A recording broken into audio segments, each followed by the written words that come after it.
session. We may have some participants to ask questions to Dennis or Nilesh. They are the senior speakers, seasoned speakers from the industry. And considering the fact that the topic is unique, which is revenue versus references, what is the potential trade-off? We have received a couple of questions and that we would be discussing. But Anil, do you have any questions which you want to ask Dennis or Nilesh before other joins? I think the challenge for me has been how do we convert the prospect tunnel? How do we find them? And then how do we convert the prospect tunnel into revenues? Right, and it's more amplified when you're looking from Indian context to where the customers may be far away. Right. So any tips, pointers? Like I've been in a technical role till now for almost 35 years, except for maybe 3-4 years where I was doing some business development for a startup in India. But now I'm in a business development role in my new assignment. And so I kind of know some areas I want to work on, where I can reach out to customers. But I'm learning my finding my way through that process now. Yeah.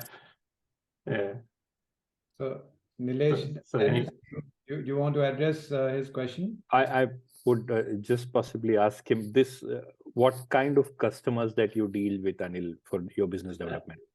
I work in the electrical utility industry, Nilesh. Pacific Gas and Electric, for example, or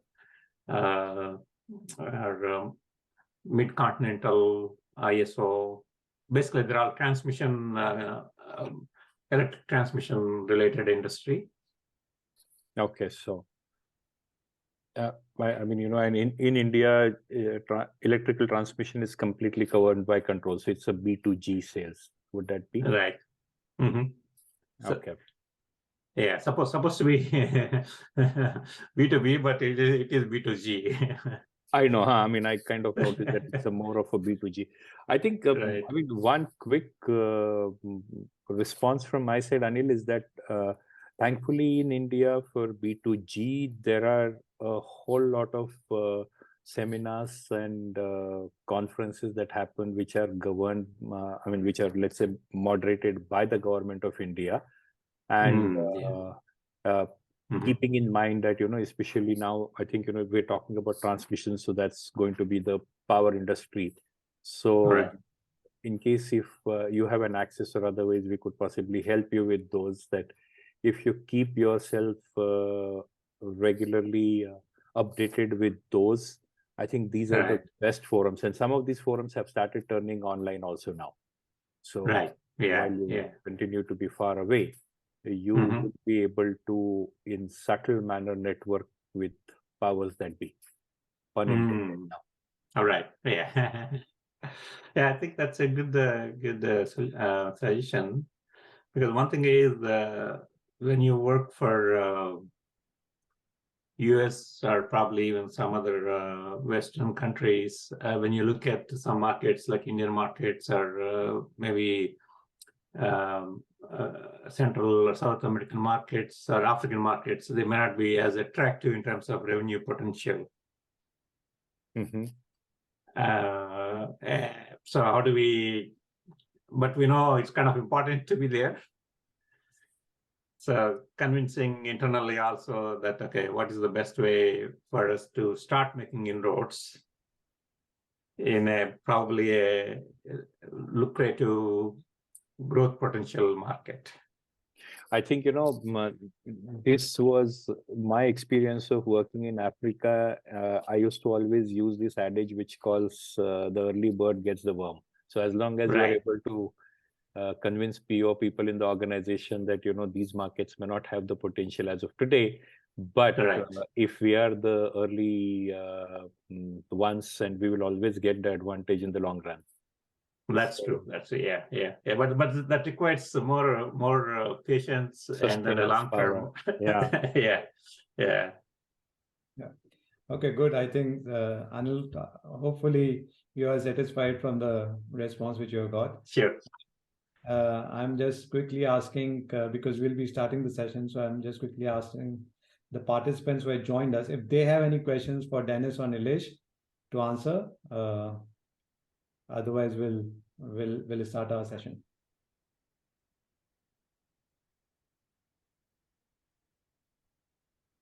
Okay, so Harry, do you want to ask? No, all fine. Hello, all fine. Okay, all right, cool. So one question which I had and which I'd received from the participants is which category of customers should you approach for references? So what is the approach which you need to follow to identify those customers? Dennis, do you want to respond?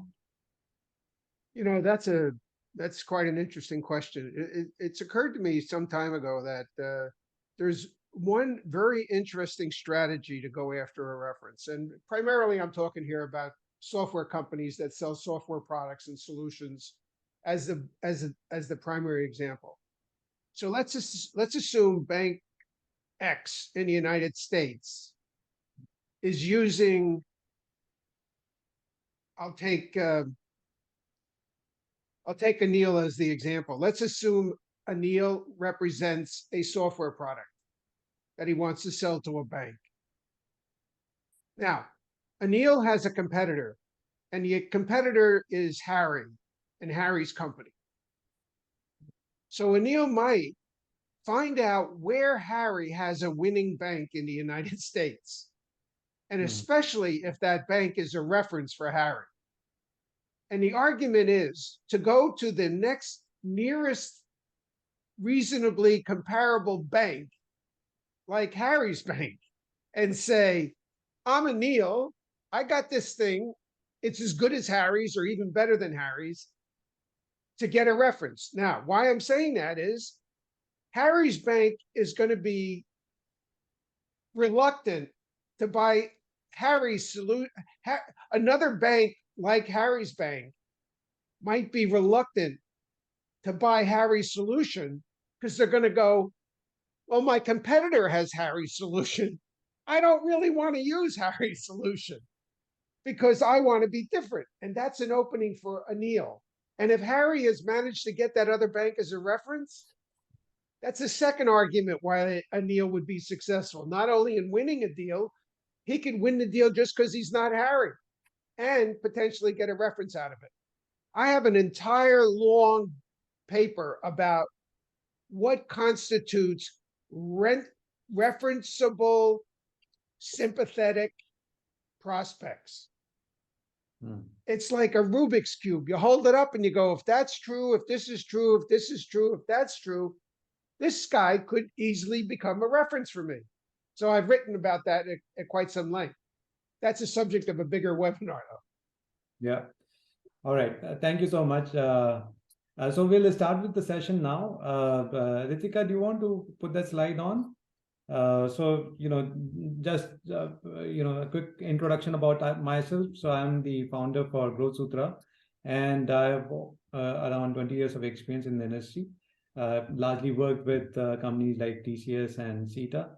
But when we started Growth Sutra, the idea is to work together with people like you to help you, craft insights, market insights, execute programs, and help your business grow with various sales and marketing strategies. I also have Dennis. So Dennis and Nilesh are also advisors to Growth Sutra team, and Dennis. Most of you know Dennis very well because Dennis was there in the previous session as well. Dennis is the founder of Roman Numbers, but he was also a global marketing head earlier for TCS and Oracle Financial Solutions, and also for HP. Nilesh has joined today's session. And Nilesh has a background from the consumer industry. He has worked with Titan, DKSH, Walmart, and Philips. And he has built his capabilities in sales and distribution, channel strategy, account management, so on and so forth. So I'm thankful to both of them that they agreed to join. In fact, the topic for today's session is the brainchild of Dennis.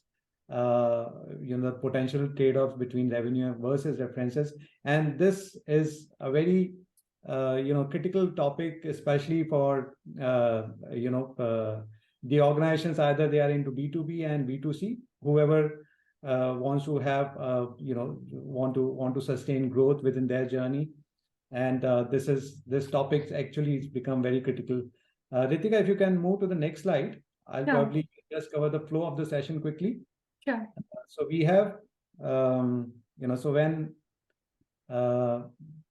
we were actually, when I was actually talking to Ritika after, when Dennis shared with me, the session topic, I asked her, what is which one is more important for her, references or revenue? And she mentioned is customer references, which is more important. And then I asked her, why references? It should be revenues, because, we get our salaries from revenues. And then she said, no, it's not revenue. The customer pays our salary. So it's the customer which is more important, and that's why references is more important. So you get to learn a lot from youngsters these days. But the point here is, customer is into the center of every business, and especially when you talk about references or revenue, customer should serve as the strategic pivot.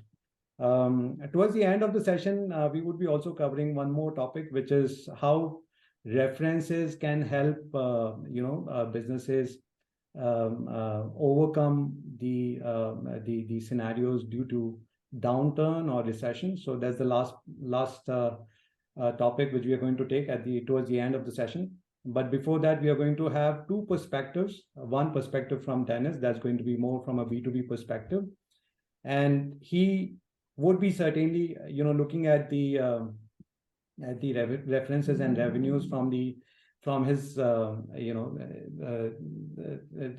way he has experienced and observed throughout his journey, and especially when you look at B2B, most of the deals which are closed are with a customer reference. But the challenge which normally businesses face is securing a reference, which becomes a challenge for them at towards within the person purchase journey. From the B2B perspective, from the B2C perspective, which is from a consumer business, Nilesh would be sharing his thoughts. And when I was speaking to him, he shared there are two groups which we need to look at when we are looking at references. One is the end consumers, and second is the retailers, and how these references from consumers and retailers can affect sales. So he has some interesting insights which he would be sharing from his experience with consumers business. But let's start with Dennis. Dennis, how do you want to take this forward, this session forward in terms of the potential trade-off between references versus revenues? Yes, I'll do this very briefly. So I see this subject breaking down as kind of like an algebraic equation. Okay, in algebra, for those of us who remember, I can't even spell algebra anymore, but for those of us who remember algebra, generally there were givens in the equation. There's a given and a given and a given, and then there's an equation. Okay, so I start with the givens. A, the more famous the institution, the less likely you are to get a reference from them. Yeah. B, the more, if you have references, you are able to find new opportunities much more quickly than if you didn't have a reference. I'm just talking about finding a deal. Those two are like givens in the equation. The third one, getting a reference, can be very difficult, especially if the salesperson who's assigned to that account is less motivated to want to get a reference, right? So all sales guys want references. Fewer sales guys want to go about the effort to get one because it complicates the deal. So 3 kind of givens in the equation.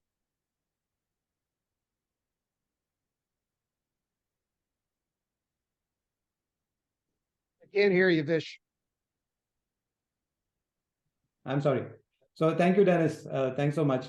And in fact, when we were having a conversation, you did mention that today's session, we are looking at from 2 different companies' perspective. We want to be rich versus we want to be famous. Do you want to quickly cover, what are your thoughts behind this? So most of us have worked almost exclusively for companies who want to be rich. There's nothing wrong with that.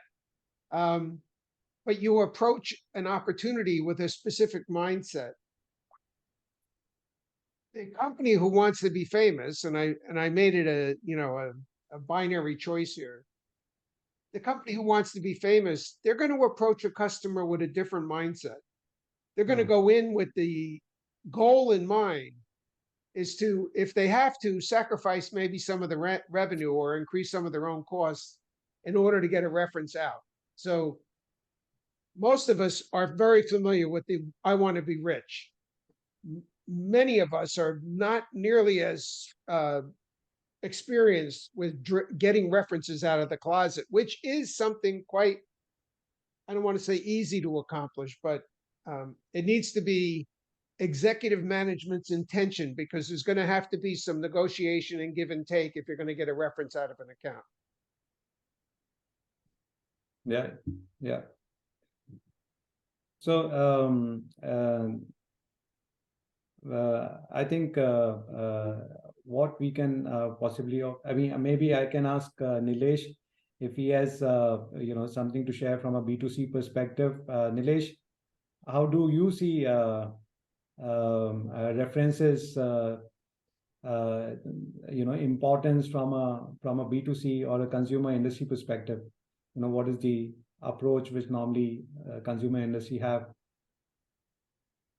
Thanks, Vish.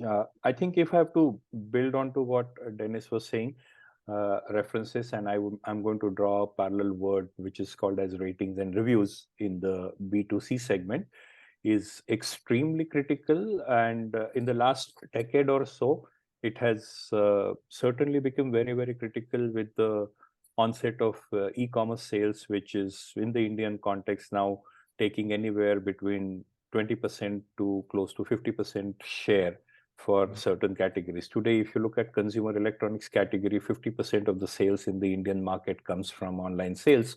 And thus the ratings and reviews that are given by the consumers there are extremely critical.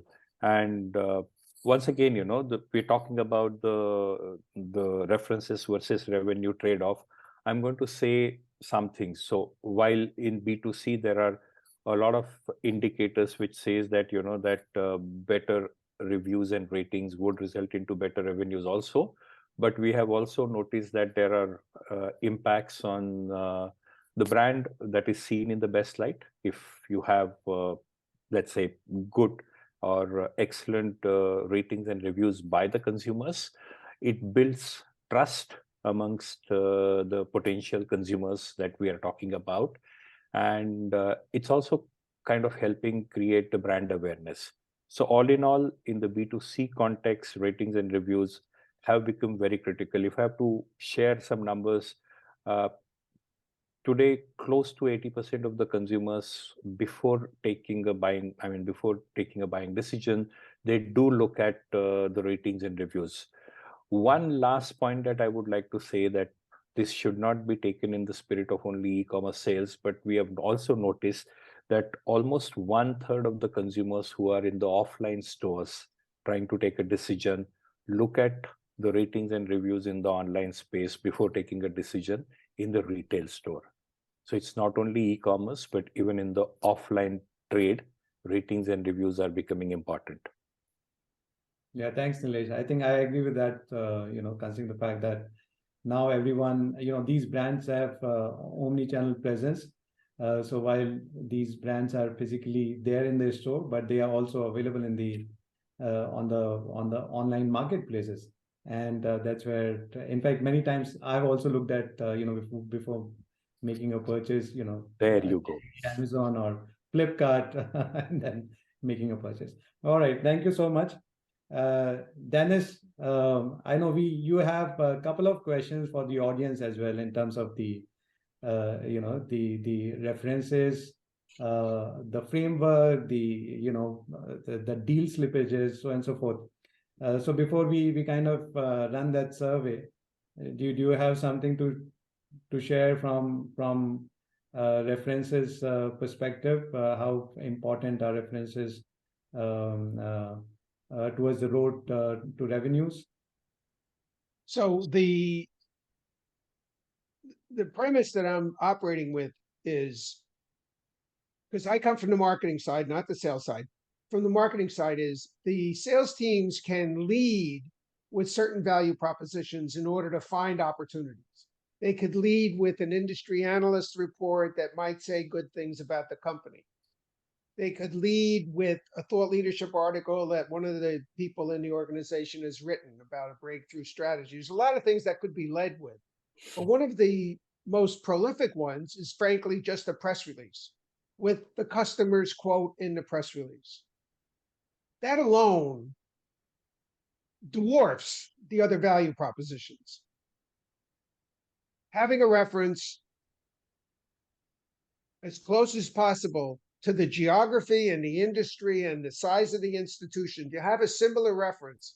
The enigma is if the reference is too similar, if your reference is too similar, the institution is going to repel you. Going back to the Harry and Anil point I made earlier today. You could have a perfect reference, but they're going to go, that's my direct competitor. I'm not going to buy your stuff. I mean, because I want to be different, right? So that's one of the gizmos. So a good rule of thumb to go after a reference is to find institutions who are references for other vendors for no matter what reason. Doesn't have to be in your space, doesn't have to be a competitor. But if an institution is a reference for another vendor of any ilk, there's a very good chance they might be willing to be a reference for you as well. But the higher you go up in the food chain, the more resistance you're going to get in terms of the brand image. If you go to Coke and say, I want you to be my reference, good luck. But if you go to the local beer company, they'll be glad to be your reference because they don't want to be the only guy in town using your solution. That's just a few of the thoughts. Yeah. Okay. So in fact, just to add, when I was looking at, reading a report from, I believe, a consulting firm, what they were also mentioning, if you have a referenceable customer, that's the referenceable customer is not going to cost you much when in terms of more business acquisition. If you try to cross-sell or upsell, the cost of acquiring that customer is going to be comparatively low as compared to other prospects.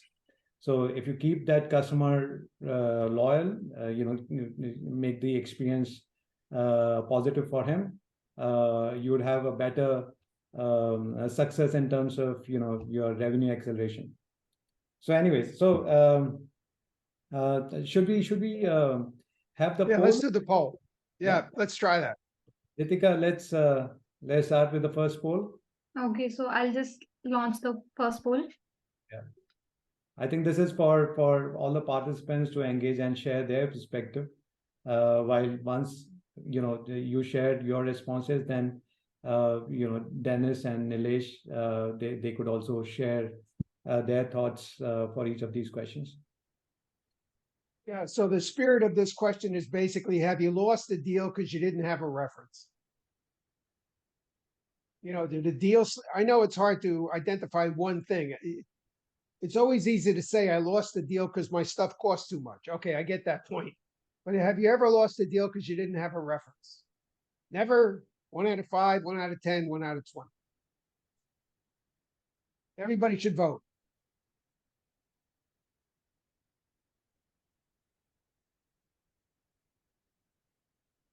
Okay. Okay. We get everybody voting, Ritika? Yeah, 87 participants has voted.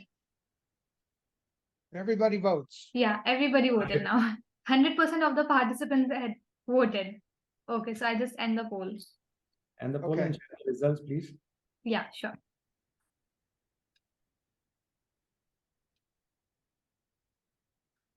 Yeah. So it's a dangerous space. That's worrisome, right? I didn't have a reference 1 out of 5 times. I had an opportunity I might have had gotten my hands on, and it got away from me. So that is worrisome. Okay, let's try the next one, Ritika. Because each of these questions I think are quite interesting in what they reveal as our working mindset, from our history. And it looks like everybody on the call is pretty aged, except Ritika. So we should have strong opinions. Okay, so now this question is, do you have a framework about how to get a reference? I mean, I'm not talking about best efforts. I'm talking about baking a cake. There are ways to get references, and if you follow the recipe, there's a damn good chance you're going to be able to get there. So the question is, do you have a recipe, or is the recipe, like 10% recipe and 90% the chef does what he wants? Or is it 90% recipe and the chef's very limited about what he can get away with? Everybody 87% votes. of the participants has voted. I think okay, now it's 100%. Oh, wonderful. All right, let's see what happens. So I've had the great opportunity to work for HP and for Oracle and for TCS. And my experience is it's more anecdotal than it is very scientific. And the process isn't used to refine.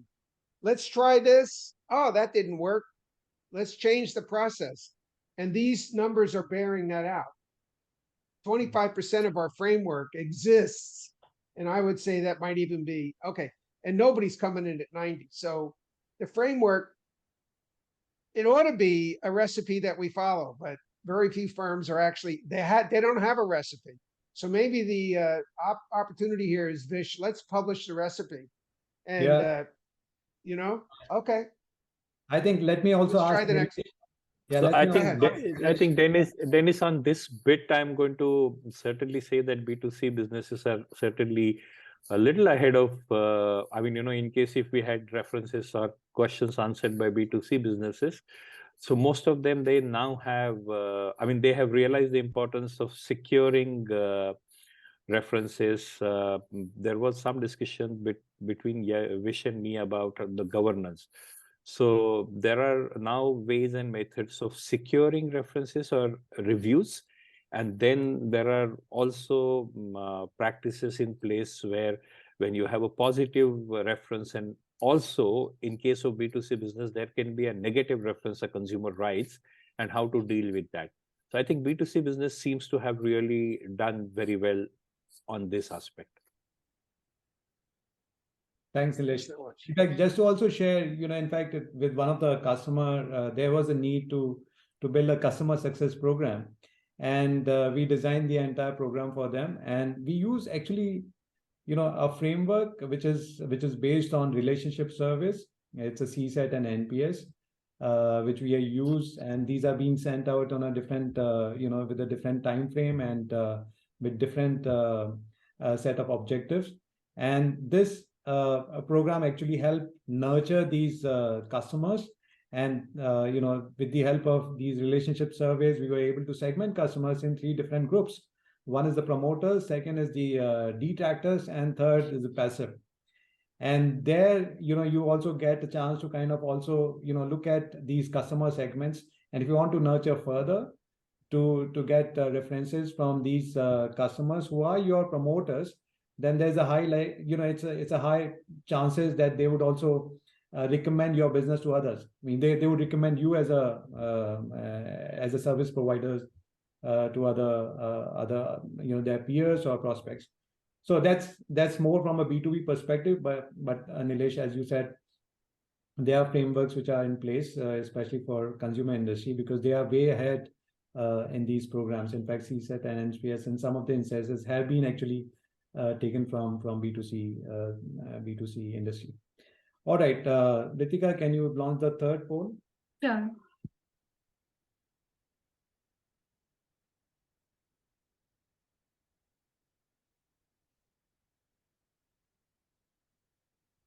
So here are the voices from the sales guy again, right? So I want to have references, but I'm not really interested in trying to convert my client into a reference for whatever reason.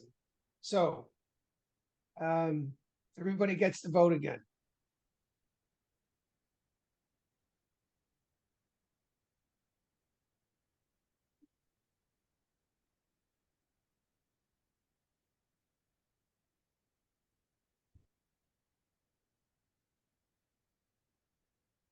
Ritika, what's the number? 75. Okay, now it's 87% has participated. Some of them are few left. Okay, it's done. I'll just share the result.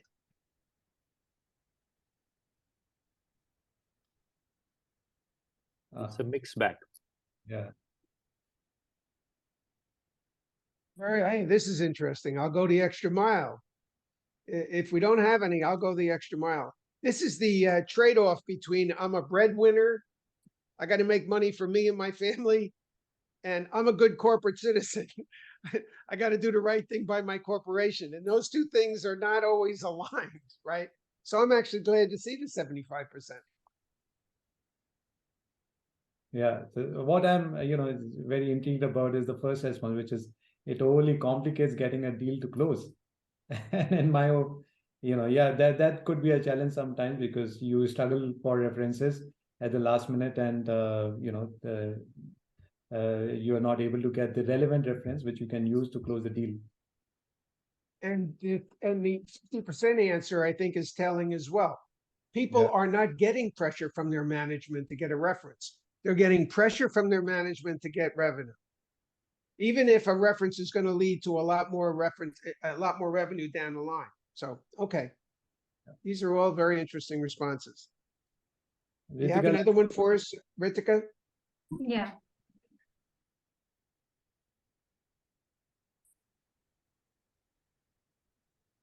Okay, poll 4 launched.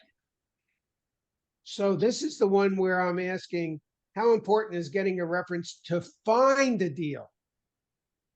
If you have 3 things to lead with, and one of them is a reference, how likely is it you're going to use the reference as the point of the arrow, right? As opposed to your thought leadership or a case study or an analyst report or whatever, whatever, all the things that are in your wheelhouse. How often will you use a reference to find a deal?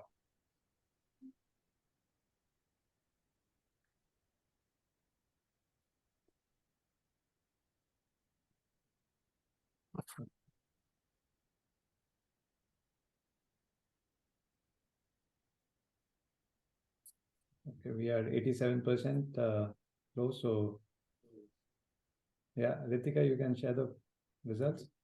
Okay. Oh, Okay, everybody has voted.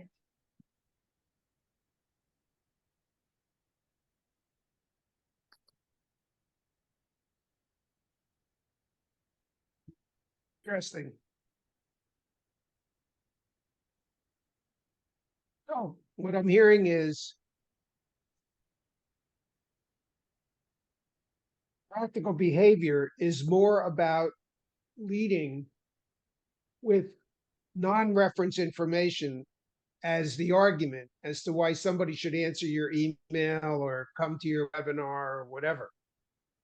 And maybe that's connected to the fact that so many people don't have qualified references to lead with. Yeah. Yeah, what is also interesting here is no one has actually opted for the second option, which is as we lead with the industry analyst results and features and functions too. So in my opinion, in some instances, I've seen industry references, analyst references also quite critical, especially for finding deals, because they are, the third party who has a view in various accounts and various organizations. So that can help to become a reference. All right. Okay. Let's move to the next poll, Ritika, quickly. Yeah. We have, I think, 2 more questions to go, right? Yeah, just 2 more.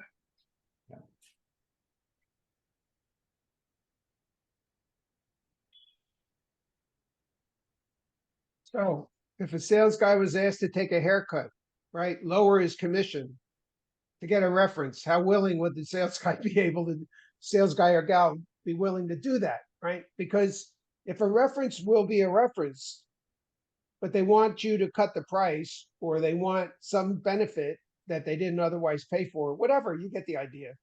So are you willing to take a haircut in order to get a good reference?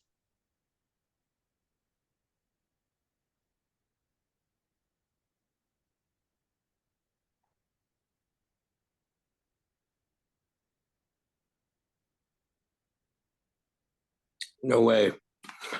The deal can be written any way. So, but if it's a true reference, then it should just come naturally. Okay. Yeah, that's a good point. All right. So we do have some good corporate citizens. We have some who say, nope, I'm a breadwinner. I'm a breadwinner. I'm not a good corporate citizen. I'm the breadwinner. My job here is to make money for me and my family. Okay. And the last question is meaningful because it's never been asked. You're right. It's nobody's ever going to say it that way, right? Your boss isn't going to say, they're not going to bring up this one. Anyhow, it's a very interesting question as well. All right. We're running out of time. How about the last one? Ritika. Yeah, I'll just launch that. One thing we've learned, Vish, is we don't schedule enough time for the webinar. Okay. So now, what percentage do you need a reference to close a deal? Can you close deals without references? I mean, that's. I think Vishy even already weighed in with his opinion about that. But can you close deals without references?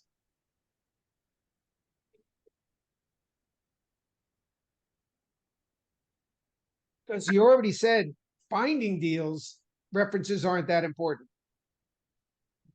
How about closing deals? Okay, so everybody has voted. I'll just share the results. So I love this. So I don't really need references as much to find an opportunity. I would challenge that. But okay, that's what was said. But I really need references in order to close an opportunity. And I get that. And I agree. That was a very interesting set of questions, I think. We could do hours just on this subject alone. Yeah, exactly. So, now I think let's because we are already very close to closing of the session. I have one very interesting question for Nilesh. And, this is from the perspective of considering the fact that there's most of the consumers are there on social media, right? So how do you see social media, the influence on these ratings and reviews? And in some reports earlier, I've seen that the people want, especially for consumer brands, the social media should be managed by the customer service department instead of marketing. So how do you see? That's a very interesting observation that you had, the second one. But anyway, let me first deal with this, that social media in today's context is a double-edged sword. So social media, because of the reach and because if one of your consumer putting a comment can be actually seen in a space of few seconds by the whole universe, so it becomes very, very critical. And having said that, I would say that each organization need to evaluate whether their customer service is equipped to handle social media. I have known organizations who have completely done away with customer service to handle social media, because some of the facets, such as being able to respond immediately, you need to keep your level head, because there could be some negative reaction and you wouldn't want to get into a slinging match in a public space, taking a negative review of the comments. So some of these skill sets, either organizations are trying to get their customer service teams to come up to that level, or in some cases they are actually handling people who are social media savvy. And needless to say that the organizations also should have a very quick escalation mechanism, because in the recent past we have seen some of the cases, especially in case of airlines, that a small issue can really get into a very tricky issue, a sensitive issue for an organization. So there's no fixed answer as to whether customer service should handle it, or there should be a marketing should handle it, or there should be a separate team. But every organization should up their game in handling social media and their social media handles. I agree. I completely agree with you. All right, so we'll open the floor for the participants in case if they have any questions for Dennis and Nilesh. We can do within 5 minutes. Anyone of you? Or any? Yeah, I wanted to make. Yeah. I might be kicked out here due to electricity. I wanted to add a comment, or maybe an additional perspective. There are companies who want to be a reference. And I mean, then some of my answers come from government sector, which were here. So why, you could ask yourself, why would a company want to be a reference? Think about risk and compliance, regulated businesses.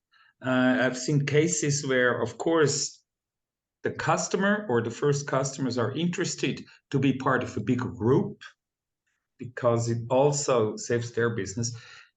Maybe not so much in a bleeding edge type of application or business, but in something, when you're in a business which is more standardized, they can benefit from having multiple kind of a user group and better prices.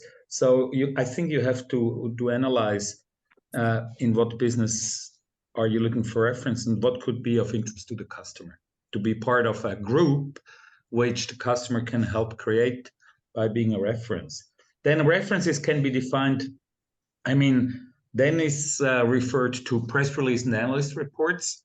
In a B2B context, sometimes you have a person within the customer, and they tend to know each other anyway within their industry. So maybe it's not publishable and not on a website, but it is, let me say it like this. Nilesh would say, tell your person, the manager XYZ, he can give me a call. So maybe there is levels of references which you can work on. And that can be an individual person who is willing to accept the call, but you won't publish it. And that you would find even in Coca-Cola, because there is managers who love to talk to their peers. And there is a lot of peer group organizations within certain industry elements.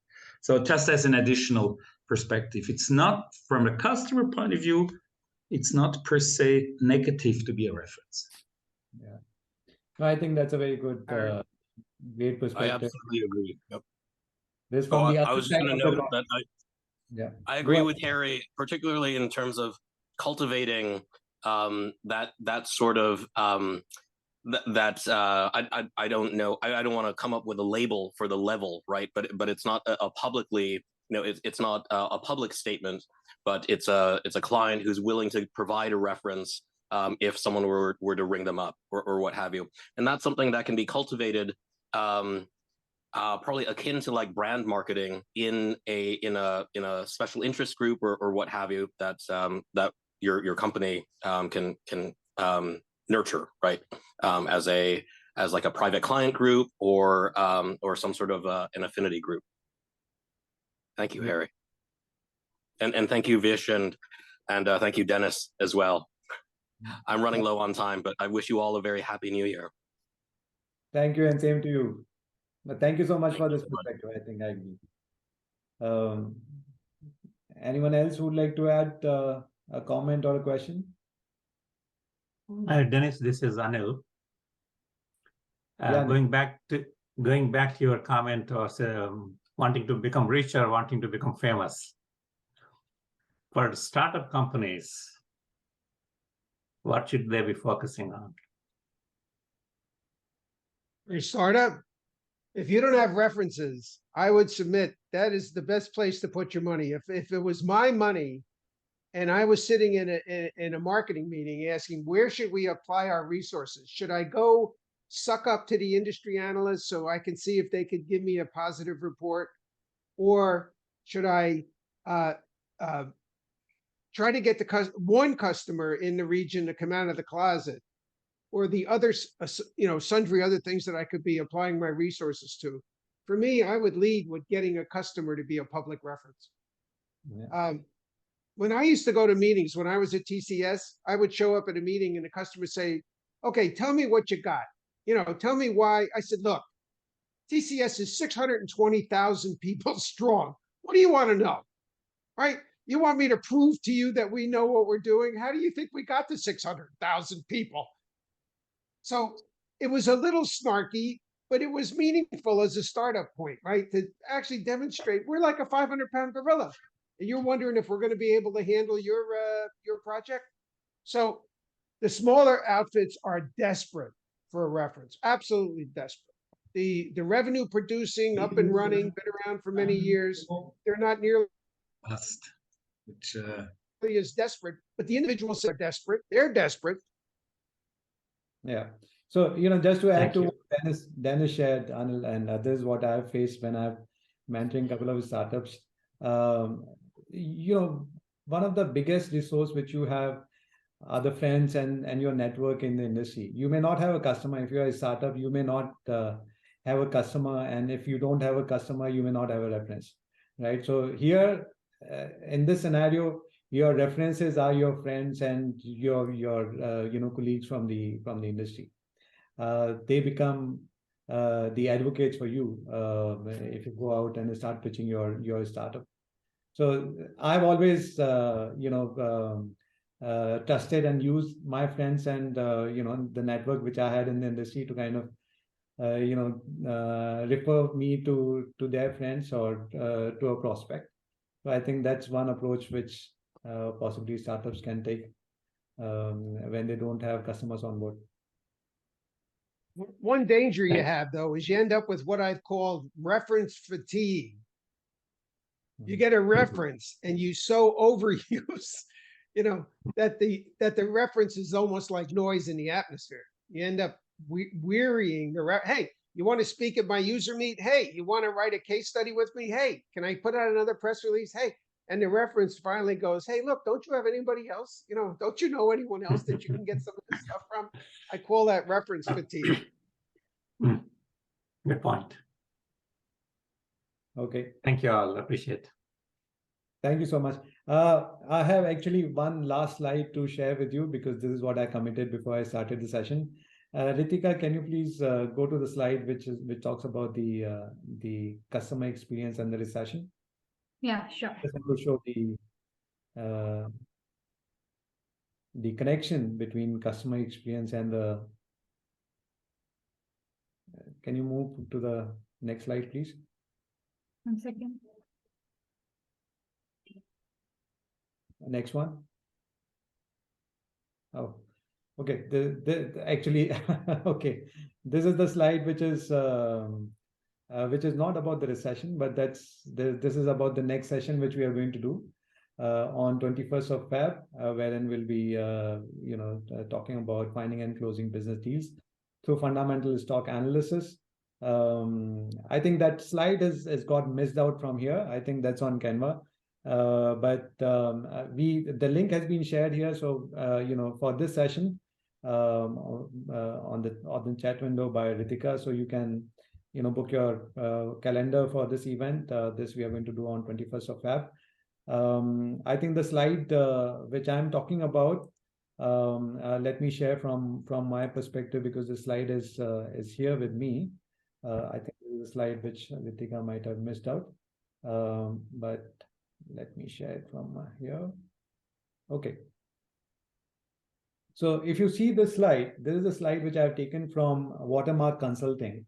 And if you look at the customer experience and how the customer experience leaders fare better during downturns, the organizations which are leader in customer experience have actually led the growth even during the downturn, while the organizations which are CX, customer experience laggards, or even like S&P 500 index, they have seen a downtrend during the recession. So having a customer experience, a positive customer experience, is a very good asset. They also, these customers are not only cheaper to be maintained, to be managed, to be nurtured, but at the same time they are your very good friends, and their goodwill actually gets you more business, or even to survive the downturn.